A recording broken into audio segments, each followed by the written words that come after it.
अस्सलाम वालेकुम स्टूडेंट्स। आज का हमारा टॉपिक है diabetes mellitus and it's genetic causes. अब इसमें हम देखेंगे कि जेनेटिकली जो है वो डायबिटीज़ किस वजह से होती है। ठीक है, उसकी जो है वो दो टाइप्स की डायबिटीज़ हम यहाँ पर देखेंगे। एक टाइप 1 की डायबिटीज़ होगी और दूसरी टाइप 2 की डायबिटीज़ होगी। अब इसमें डिफरेंस क्या होता है? अब डायबिटीज़ जो डिज़ीज़ है इसमें एक्चुअली होता क्या है कि आपके ब्लड के अंदर ग्लूकोज़ का लेवल जो है वो हाई हो जाता है। ठीक है, वो इतना हाई हो जाता है कि आपकी बॉडी जो है वो ग्लूकोज़ को यूरिन के थ्रू अपनी जो है वो अपनी बॉडी जो है आपकी यूरिन के थ्रू स्क्रीट करना शुरू कर देती है। इसके अलावा जो ग्लूकोज़ है, नॉर्मली क्या होता है कि आपकी बॉडी में जो ग्लूकोज़ होता है उसको स्टोर कर लिया जाता है इन द फॉर्म ऑफ ग्लाइकोजन। तो एक हार्मोन जो यहाँ पर प्रेजेंट होता है इंसुलिन, जो ग्लूकोज़ को ग्लाइकोजन में कन्वर्ट करने में हेल्प करता है। आपका पेंक्रियाज जो है ये हार्मोन बनाता है। तो इस डिज़ीज़ में क्या होगा कि या तो आपके पेंक्रियाज में कोई प्रॉब्लम आ जाएगी जिससे हार्मोन इंसुलिन प्रोड्यूस नहीं होगा। इंसुलिन प्रोड्यूस नहीं होगा तो ग्लूकोज जो है वो ग्लाइकोजन में कन्वर्ट नहीं होगी, या सेल जो है वो ग्लूकोज को एब्जॉर्ब नहीं करेंगे। तो ब्लड के अंदर ग्लूकोज का लेवल क्या हो जाता है, ज़्यादा हो जाता है। और वो ग्लूकोज जो है वो फिर आपके मसल्स में प्रॉब्लम काज करती है। ठीक है, अभी हम देखते हैं कि उससे ब्लाइंडनेस हो सकती है, किडनी जो है फेल हो सकती है, बहुत ज़्यादा यूरिन जो है वो प्रोड्यूस होता है। तो ये प्रॉब्लम्स हमारे पास आती हैं। इसके बारे में हम देखते हैं। Diabetes mellitus is a hereditary disease. It is actually a heterogenous group of disorders which are characterised by elevated blood sugar level. तो इसमें जो है ये डिसऑर्डर्स का एक जो है वो ग्रुप है जिसमें ब्लड में शुगर का लेवल ज़्यादा हो जाता है, और इसके ज़्यादा होने से बाकी प्रॉब्लम्स हैं वो शो होती हैं। Diabetics you are unable to metabolise blood sugar in their body. ठीक है, वो अपनी बॉडी में जो ब्लड के अंदर शुगर है उसको मेटाबलाइज नहीं कर सकते क्योंकि उनके अंदर हार्मोन नहीं होता जो शुगर को जो है यूटिलाइज कर सके। They pass glucose in their urine. Diabetes is the leading cause of kidney failure, adult blindness, lower limb amputation, टांग का नीचे वाला हिस्सा जो है लेग्स का कट जाना। ठीक है, उनको काट देना। इसकी वजह से जो है वो प्रॉब्लम आती है कि लोअर लेग्स हैं वो बिल्कुल बेकार हो जाती है, उनको काटना पड़ जाता है। And heart disease. There are two major types of diabetes. Type 1 is IDDM, insulin dependent diabetes mellitus, और दूसरी है NIDDM, non insulin dependent diabetes mellitus. हम पहले वाली को डिस्कस करते हैं। अब ये वही बात है कि आपका पेंक्रियाज जो है वो इंसुलिन प्रोड्यूस करता है। इंसुलिन जो है वो जाकर ग्लूकोज को ग्लाइकोजन में कन्वर्ट करती है, या सेल को जो है वो ग्लूकोज एब्जॉर्ब करने में हेल्प करती है। ठीक है, type 1 is also called juvenile diabetes because it usually occurs in early age before 40। तो 40 साल से पहले पहले जो ये होती है जुवेनाइल डायबिटीज़, इसको हम कहते हैं। It arise due to deficiency of pancreatic hormone insulin. Pancreas का जो हार्मोन है ये प्रोड्यूस नहीं होता, पेंक्रियाज में कोई प्रॉब्लम आती है या जीन में कोई प्रॉब्लम होती है। That normally route blood glucose to cells for use. Insulin का काम क्या होता है कि ग्लूकोज को सेल तक पहुंचाती है ताकि सेल उसको यूज़ कर सकें। तो इंसुलिन इस टाइप 1 में प्रोड्यूस नहीं होती। Type 1 is an auto immune disorder. ये एक ऑटो इम्यून डिसऑर्डर है जिसमें आपका इम्यून सिस्टम अपनी ही बॉडी के सेल्स को किल करना शुरू कर देते हैं। The immune system backfire and manufacture auto antibodies against bodies on sale. तो आपका इम्यून सिस्टम ऑटो एंटीबॉडीज़ बनाता है जो आपकी ही बॉडी के सेल्स को, पेंक्रियाज के सेल को डिस्ट्रॉय करना शुरू कर देती है। Sometimes specific viral infection activate auto immune response. ठीक है, समटाइम्स जो है वो किसी वायरस की वजह से भी ये ऑटो इम्यून रिस्पॉन्स जो है वो एक्टिव हो सकता है। T cells of immune system attack pancreas and destroy insulin producing beta cells. तो जो आपके टी सेल्स होते हैं, इम्यून सिस्टम का हिस्सा होते हैं, वो आपके पेंक्रियाज के उन सेल्स को डिस्ट्रॉय कर देता है जो इंसुलिन बनाती है। तो पेंक्रियाज के अंदर बीटा सेल्स होते हैं जो इंसुलिन बनाते हैं, तो आपका इम्यून सिस्टम उन सेल्स को डिस्ट्रॉय कर देता है। As a result pancreas does not produce insulin. Diabetes of type 1 must receive exogenous, मतलब बाहर से इंसुलिन जो है वो उसको लेनी चाहिए, इंजेक्शन की फॉर्म में लेते हैं हम। ठीक है, टू सर्वाइव। तो ये जो है वो एक है आपके पास टाइप 1 जिसमें आपका पेंक्रियाज जो है वो इंसुलिन बना ही नहीं रहा। ठीक है, वो आपके इम्यून सिस्टम ने बैकफायर कर दिया, या वायरस के इन्फेक्शन की वजह से हो गया, या किसी जेनेटिक प्रॉब्लम की वजह से इंसुलिन जो है वो नहीं बन रही। Progress is being made in understanding the genetic basis of this disease. The insulin gene is located on short arm of chromosome 11. 11 chromosome के शॉर्ट आर्म के ऊपर जो है इंसुलिन की जीन होती है। Polymorphism and genetic variation within this locus is responsible for diabetes type 1. तो इस लोकस में अगर कोई प्रॉब्लम आएगी, जेनेटिक वेरिएशन आएगी, तो उससे जो है ये डिजीज़ होती है। But today it is no more just a recessive single gene trait. Rather it is a multifactorial polygenic with environmental influence. अब ये जो इंसुलिन, ये जो आपके पास डायबिटीज़ है, ये एक सिंगल जीन का काम नहीं है आजकल, बल्कि एक मल्टीफैक्टोरियल है। बहुत से फैक्टर्स होते हैं मल्टीफैक्टोरियल, जिसमें बहुत सारे फैक्टर्स इन्वॉल्व हों, कि आपके जीन्स काफ़ी इन्वॉल्व होती हैं। इसके अलावा इन्वायरमेंटल फैक्टर्स हैं वो इन्वॉल्व होते हैं जो जीन्स को जो है कंट्रोल करते हैं। Inheritance associated with several alleles, तो इसमें एक से ज़्यादा एलील्स हो सकती हैं। तो काफ़ी ज़्यादा जो है फैक्टर्स हैं जो डायबिटीज़ को क्या करते हैं, कंट्रोल करते हैं। इसके बाद हमारे पास आती है diabetes mellitus type 2 is a non insulin dependent. अब ये नॉन इंसुलिन डिपेंडेंट, इसमें होता क्या है कि आपकी बॉडी में पेंक्रियाज ठीक से काम कर रहा होता है, इंसुलिन भी प्रोड्यूस हो रही होती है, लेकिन सेल उस इंसुलिन को यूज़ नहीं कर पाते। ठीक है, तो सेल जब इंसुलिन को यूज़ नहीं कर पाएंगे तो इंसुलिन जो है वो, अब यूँ कह लें कि सेल जो है वो रेजिस्टेंट हो जाते हैं इंसुलिन से। ठीक है, इंसुलिन अपना काम जो है परफॉर्म नहीं कर पाती। It account for 90% of all the diabetes patients. These persons produce some endogenous insulin, ये खुद इंसुलिन बनाते हैं, but their body cells gradually fail to respond to insulin. लेकिन बॉडी के सेल्स जो हैं इंसुलिन पे रिस्पॉन्स नहीं करते, and can not take up glucose from blood. ठीक है, तो ये बॉडी सेल्स जो है एक टाइप के रेजिस्टेंट हो जाते हैं। जिस तरह जो है वो हम मेडिसिन बनाते हैं, एंटीबायोटिक्स बनाते हैं बैक्टीरिया को किल करने के लिए, तो आप देखते हैं कि हर आने वाले साल के साथ साथ जो है वो एंटीबायोटिक्स काम नहीं करती। हर साल हर जो है वो न्यू एंटीबायोटिक्स इंट्रोड्यूस होती हैं जो बैक्टीरिया को किल कर सकें, क्योंकि बैक्टीरिया के अंदर पुरानी एंटीबायोटिक्स के ख़िलाफ़ रेजिस्टेंस पैदा हो गई है। इसी तरह सम टाइम बॉडी के सेल्स के अंदर भी रेजिस्टेंस पैदा हो जाती है, वो इंसुलिन को एक्सेप्ट नहीं करते। They develop a sort of insulin resistance. It occurs among people over the age of 40 and is more common among the obese. जो मोटे लोग होते हैं, मोटापा जिनमें होता है, उनके अंदर ज़्यादा होती है। ओबेसिटी इंक्रीज इंसुलिन रेजिस्टेंस, जितना मोटापा ज़्यादा होगा उतनी इंसुलिन की रेजिस्टेंस भी क्या होगी, ज़्यादा होगी। तो एक्सरसाइज आपको पता है मोटापे को कम करती है, तो फिर ये इंसुलिन की रेजिस्टेंस को भी क्या करेगी, कम करेगी।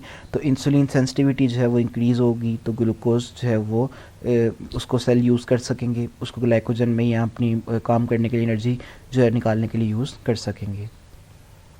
जी फर्दर हम देखते हैं that definitely exist a genetic component in the form of an underlying tendency to develop diabetes under certain environmental conditions. अब कुछ एनवायरमेंटल कंडीशंस के थ्रू भी जो है वो जेनेटिक कंपोनेंट्स पाए जाते हैं जो एनवायरमेंटल कंडीशंस एक्टिवेट हो जाते हैं और ये डिजीज़ काज करते हैं। About 2% to 5% of the type 2 diabetes get the disease early in their life. तो अबाउट 2 to 5 डायबिटिक्स जो होते हैं उनको ये डिज़ीज़ जो है वो 25 ईयर्स से पहले पहले हो जाती है। ठीक है, it is called maturity onset diabetes of the young. तो हम इसका नाम चेंज करते हैं, that is called MODY, MODY, maturity onset diabetes of the young. Young के अंदर 25 ईयर्स से पहले पहले ये डिजीज़ शो होना शुरू हो जाती है टाइप 2 की। MODY can be inherited as an autosomal dominant trait. तो मोडी जो है ये ऑटोसोमल डोमिनेंट ट्रेट के तौर पर बिहेव करती है। About 50% of cases of MODY are caused by mutation in the glucokinase gene. अब ये ग्लूकोकाइनेज जीन है, ये एंजाइम प्रोड्यूस करेगी ग्लूकोकाइनेज। ठीक है, ये एंजाइम ग्लाइकोलाइसिस में फर्स्ट स्टेप में इन्वॉल्व होता है। ये कन्वर्ट करता है ग्लूकोज को ग्लूकोज 6 फास्फेट में। तो अगर पहला स्टेप ही ग्लाइकोलाइसिस का नहीं होगा तो ग्लूकोज की ब्रेकडाउन नहीं होगी, तो ग्लूकोज बॉडी में इकट्ठी होना शुरू हो जाएगी। Glucokinase enzyme usually converts glucose to glucose 6 phosphate in pancreas. MODY can also be caused by mutation in any of the 4 other genes which encode transcription factors involving in pancreatic development and insulin regulation. आपको पता है insulin एक protein है, तो DNA से protein जब बनती है तो पहले ट्रांसक्रिप्शन होती है, फिर ट्रांसलेशन होती है। तो ट्रांसक्रिप्शन के अंदर कुछ ट्रांसक्रिप्शन फैक्टर्स होते हैं जो ट्रांसक्रिप्शन करवाने में हेल्प करते हैं। तो अगर इन फैक्टर्स को प्रोड्यूस करने वाली जीन में भी कोई प्रॉब्लम आ जाएगी तो तब भी ट्रांसक्रिप्शन ठीक से नहीं होगी, इंसुलिन जो ठीक से प्रोड्यूस नहीं होगी। But these 4 MODY genes do not play any significant role in adult onset type 2। ठीक है, तो अडल्ट के अंदर जो हैं जो MODY जो है वो जस्ट यंग के अंदर जो ये जीन्स प्रॉब्लम काज कर सकती हैं, लेकिन अडल्ट के अंदर जब ये डिजीज़ होती है टाइप 2 की तो उसमें ये जीन्स ज़्यादा रोल प्ले नहीं करती। ठीक है, तो बिफोर 25 ईयर्स ऑफ एज ये जो 4 जीन्स हैं जो ट्रांसक्रिप्शन फैक्टर्स को में इन्वॉल्व होती हैं, ये MODY जो है वो प्रोड्यूस कर सकती हैं, टाइप 2 डिजीज़ जो है प्रोड्यूस कर सकती हैं। जी यहाँ पर हमारा जो है ये चैप्टर ख़त्म हो जाता है। इसके बाद जो है वो हम अपना नेक्स्ट चैप्टर जो स्टार्ट करते हैं। नेक्स्ट चैप्टर हम स्टार्ट करते हैं। नेक्स्ट चैप्टर है हमारे पास एवोल्यूशन। अब इस चैप्टर में हम देखेंगे कि आजकल जितनी भी लाइफ, जितनी भी डाइवर्सिटी मौजूद है, वो ऑर्गेनिजम्स हैं, वो किस तरह से वो ओरिजिनेट हुए, ठीक है, उनकी ओरिजिन कहाँ से हुई है, वो तमाम जानदार जो है वो कैसे जो है वो इस शक्ल में जो है हमारे पास सामने आए हैं। तो साइंटिस्ट जो हैं वो अंदाज़ा लगाते हैं कि एवोल्यूशन जो है वो हुई है। सबसे पहले जो जानदार थे वो ऐसे नहीं थे, वो सिंपल थे। देन में आस्ता आस्ता जो है वो चेंज आता गया, और उस चेंज की वजह से वो एनवायरनमेंट में रहने के मज़ीद जो है वो काबिल होते गए। तो जस्ट आइडियाज़ हैं इस चैप्टर में कि यूँ एवोल्यूशन हो सकती है, ठीक है, हम उसके बारे में जो है वो देखेंगे। Question of origin of life and origin of earth and life on it have been on the mind of human since prehistoric times. तो ये इंसानों के दिमाग में बड़ी देर से ये बात है कि किस तरह ज़मीन बनी और लाइफ जो है वो किस तरह से वजूद में आई। Many of us are also concerned with question of origin. How old the is the planet earth, earth कितना पुराने, ये भी क्वेश्चन है सबके साइंटिस्ट के माइंड में। How long has life been on earth, how did life arise on earth, ठीक है, how did a certain animal species come into existence, एक खास आप देखें कितनी ज़्यादा स्पीशीज़ हैं जानदारों की, तो किस तरह जो है वो एग्जिस्टेंस में आई, किस तरह वो पैदा हुई। Answer of these questions come from scientific inquiry. In this chapter we will study some aspects of the organic evolution. तो एवोल्यूशन के बारे में थोड़ा सा हम इंट्रोडक्शन देखेंगे कि क्या साइंटिस्ट को क्या लगता है किस तरह जो है वो तमाम जानदार जो है वो वजूद में आए हैं। Evolution refer to the process that have transformed life on earth from its earliest form to the vast diversity that we observe today। तो एवोल्यूशन एक प्रोसेस है जिसके नतीजे में आजकल जितने भी जानदार हमें नज़र आए हैं, ठीक है, नज़र आते हैं, ये मौजूद में आए हैं, ठीक है, वजूद में आए हैं फ्रॉम द अर्लीस्ट फार्म्स, ठीक है। अर्ली जो ऑर्गेनिजम्स थे या अर्ली जो लाइफ थी अर्थ के ऊपर, ठीक है, वो बिल्कुल सिंपल थी। तो उनके अंदर जो है वो ट्रांसफॉर्मेशन आई है, उनके अंदर चेंजेस आए हैं, और उस चेंजेस की वजह से वास्ट डाइवर्सिटी जो आज हम ऑब्जर्व करते हैं वो अर्थ के ऊपर मौजूद है। Evolutionary change is based mainly on the interaction between population of organisms and the environment. Evolution जब भी होता है, एवोल्यूशन का मतलब ही होता है चेंज। तो एवोल्यूशन का जब भी हम वर्ड यूज़ करते हैं तो उसमें दो चीज़ें होती हैं कि एवोल्यूशन किस तरह होती है, एक पॉपुलेशन और दूसरा एनवायरनमेंट, इन दोनों के इंट्रैक्शन से, ठीक है। आहिस्ता आहिस्ता इन्वायरमेंट चेंज होता जाता है, तो पॉपुलेशन जो है वो अपने आप को चेंज करती है ताकि वो उस एनवायरनमेंट में सर्वाइव कर सके, ठीक है। And after 100 of million of years वो पॉपुलेशन जो है वो टोटली चेंज हो जाती है एनवायरनमेंट के लिहाज से, तो हम कहते हैं उसमें एवोल्यूशन आ गई है। When ever we see or hear the word evolution, name of Darwin come in our mind immediately. अब डार्विन जो साइंटिस्ट है इसने सबसे पहले एवोल्यूशन का आइडिया दिया था। In fact he was the first person who argued from evidence that species were not specially created in their present form, rather they had evolved from ancestral species। तो Darwin ने सबसे पहले बताया था कि जितने भी जानदार हैं वो इसी शक्ल में अर्थ के ऊपर नहीं आए, बल्कि वो पहले किसी और फार्म में थे, आहिस्ता आहिस्ता उसमें जो है वो चेंजेस आई हैं और उससे प्रेजेंट फार्म्स हैं वो जनरेट हुई हैं। ही also proposed a mechanism for evolution which is he termed natural selection. तो इसको हम आगे जाकर डिटेल में देखेंगे कि नेचर सिलेक्ट करती है बेस्ट को, और वो बेस्ट ही फिर आगे जाकर जो है वो अगली नस्लें प्रोड्यूस करता है।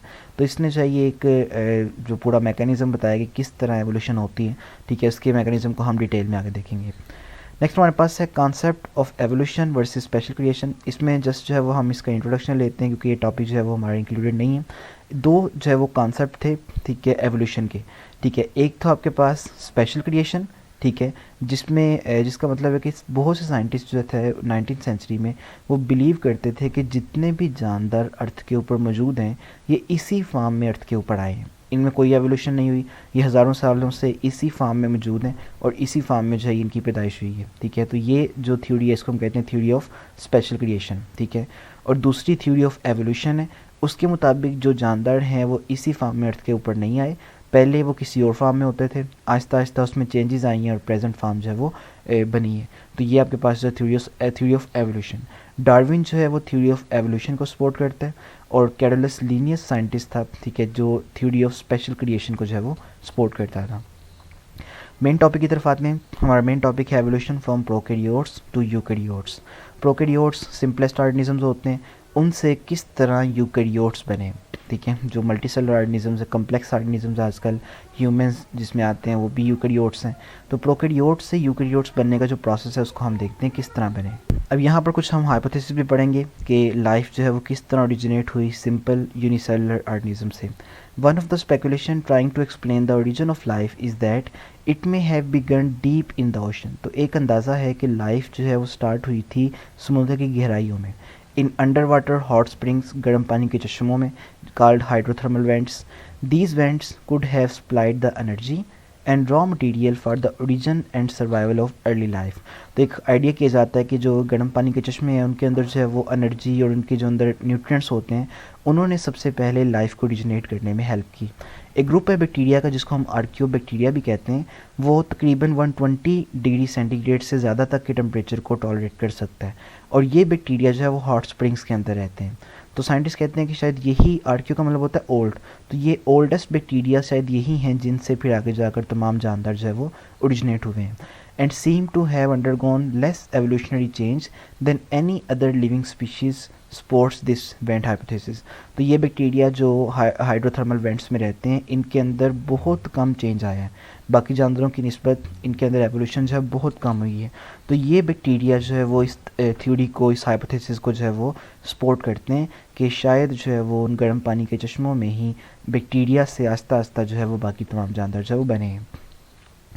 अब हम देखते हैं कि क्या रिक्वायरमेंट्स चाहिए थी ऑर्गेनिजम्स को इवॉल्व होने के लिए। The nutrients produced in the primitive environment would have limited early life। तो पुराने जो primitive environment था, बहुत पुराना ज़माना था जब लाइफ जो है वो स्टार्ट हो रही थी, तो उस वक्त उस environment में ज़्यादा nutrients मौजूद नहीं थे। तो nutrients के कम होने की वजह से लाइफ भी जो है वो लिमिटेड थी, वो भी ज़्यादा जल्दी ग्रो नहीं थी करती।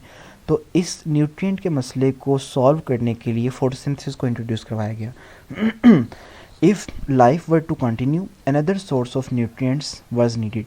तो न्यूट्रिएंट्स का कोई दूसरा सोर्स चाहिए था, तो फिर फोटोसिंथेसिस जो है वो इंट्रोड्यूस हुई। Photosynthesis probably freed living organisms from a dwindling supply of nutrients. तो न्यूट्रिएंट्स की कमी की जो कमी थी उसको पूरा करने के लिए फोटोसिंथेसिस का प्रोसेस जो है वो मौजूद में आया, और जब ये वजूद में आया तो ऑर्गेनिजम्स को न्यूट्रिएंट्स है वो काफ़ी ज़्यादा मिलने लग पड़े। The first photosynthetic organism probably used hydrogen sulphide as a source of hydrogen for reducing carbon dioxide to sugar. हमें पता है फोटोसिंथेसिस में पानी यूज़ होता है, तो पानी में से हाइड्रोजन को प्लांट यूज़ करते हैं। तो अर्लीस्ट जो ऑर्गेनिजम्स थे वो पानी की बजाय हाइड्रोजन सल्फाइड को यूज़ करते थे और उसमें से हाइड्रोजन को निकाल लेते थे और सल्फ़र जो है वो रिलीज़ कर देते थे। Later water served this same purpose. बाद में आस्ता आस्ता जो है वो ऑर्गेनिज्म ने पानी को यूज़ करना शुरू कर दिया, and oxygen liberated by photosynthetic reactions begin to accumulate in the atmosphere. तो ऑक्सीजन जो फोटोसिंथेसिस से रिलीज़ होती है वो एनवायरनमेंट में इकट्ठा होना शुरू हो गई। इसी तरह एनवायरनमेंट में ऑक्सीजन जब ज़्यादा हो गई तो एनवायरनमेंट जो है वो हमारा आहिस्ता आहिस्ता बेहतर होना शुरू हो गया। ठीक है, earth and its atmosphere slowly began to change. Ozone in the upper atmosphere began to filter ultraviolet radiation from the sun। तो सन से अल्ट्रावायलेट रेडिएशन जो है उसको फिल्टर करना शुरू कर दिया ओजोन ने, ओजोन बनना स्टार्ट हो गई। The reducing atmosphere slowly become an oxidising atmosphere, and at least some living organism began to utilise oxygen. और आस्ता आस्ता कुछ ऑर्गेनिजम्स ने एरोबिक रेस्पिरेशन जिसमें ऑक्सीजन को यूज़ करते हैं वो करना स्टार्ट कर दी। अब देखेंगे आस्ता आस्ता जो है वो एनवायरनमेंट जो है वो फेवरेबल होता जा रहा है लाइफ के लिए। About 420 million years ago, enough protective ozone had built up to make life on land possible। ठीक है, अब पानी में सारा कुछ हो रहा था, तो पानी से अब जो है वो ज़मीन पर आने की तैयारी हो रही है, तो ओजोन काफ़ी हद तक बेहतर हो गई हुई है, अल्ट्रावायलेट रेज कम हो गई हुई हैं, लैंड के ऊपर लाइफ जो है पॉसिबल हो गई है।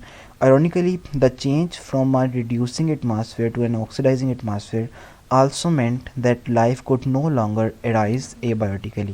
तो यहाँ पे ये भी जो है वो साबित हो गई कि लाइफ अब जो है बायोटिकली जो है वो अराइज करती है, एबायोटिकली तो अराइज नहीं कर सकती। एनवायरनमेंट बहुत अच्छा हो गया, सारा कुछ सपोर्टेड है।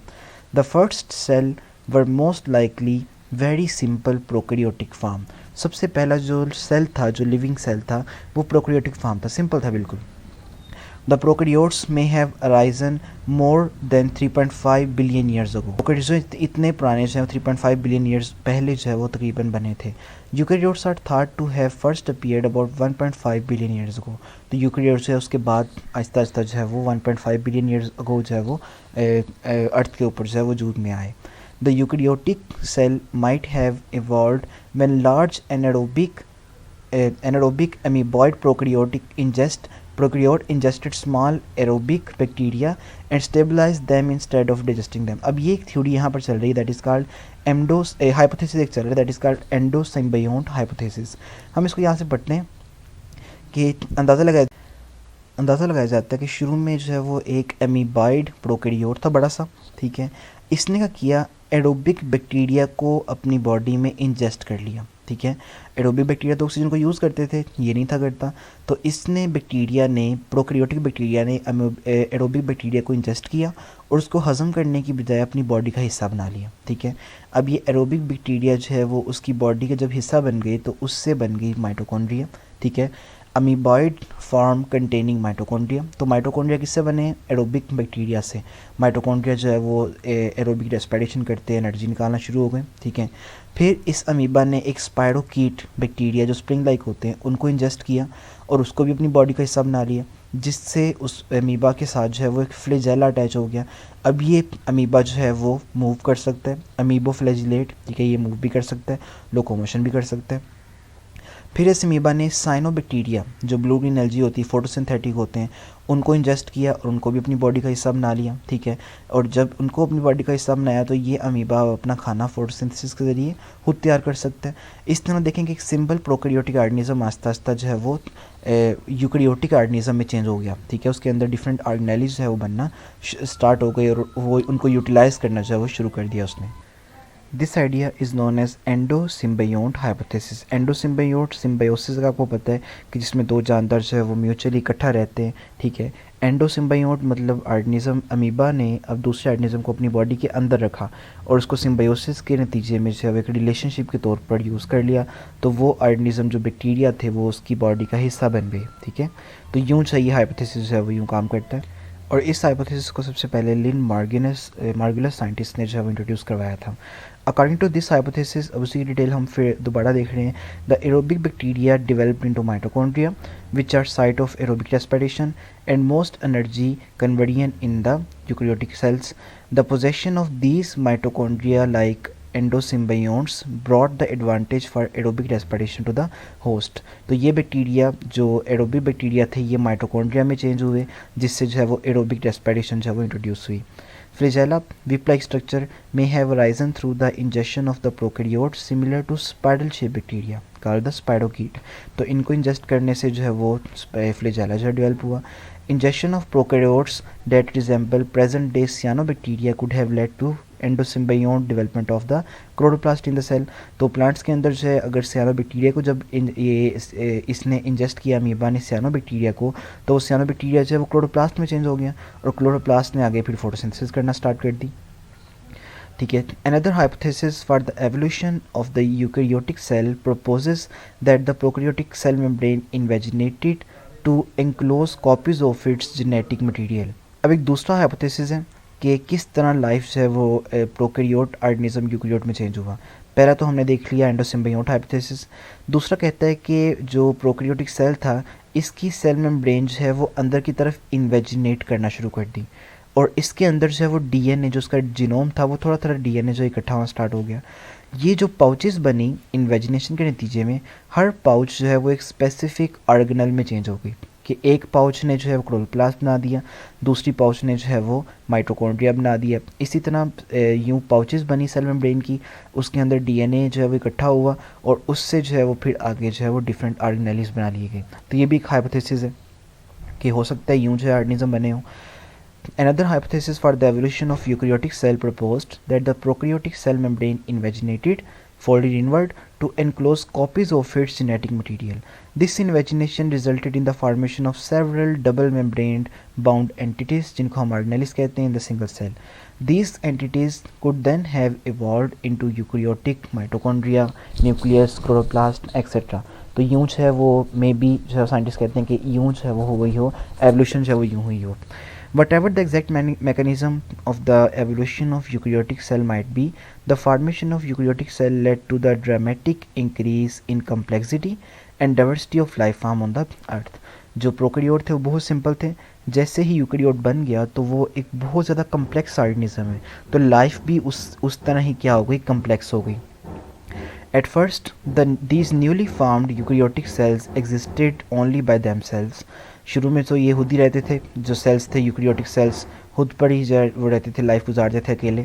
बाद में ये जो यूकैरियोटिक सेल्स थे ये इकट्ठे होकर, हो सकता है इन्होंने एक मल्टी सेलुलर ऑर्गेनिज्म बना दिया हो, और ये मल्टी सेलुलर ऑर्गेनिज्म है उसके अंदर ये सारे सेल्स हैं वो कलेक्टिवली काम कर रहे हैं। ठीक है, तो ये सारे हाइपोथेसिस हैं in which various cells become specialized into tissues.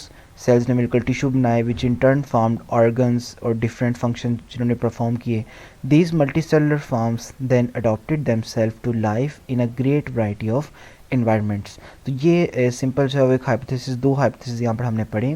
First one था एंडोसिम्बायोट हाइपोथेसिस, और दूसरा जो था उसमें मेम्ब्रेन इन्वेजिनेशन का हाइपोथेसिस है। तो यूँ जो है वो साइंटिस्ट कहते हैं कि लाइफ में भी एग्जिस्टेंस में आई हो। ये टॉपिक जो है वो यहाँ पर हमारा कंप्लीट हो जाता है। नेक्स्ट लेक्चर में जो है वो हम डार्विन के बारे में पढ़ेंगे, चार्ल्स डार्विन के वर्क के बारे में पढ़ेंगे।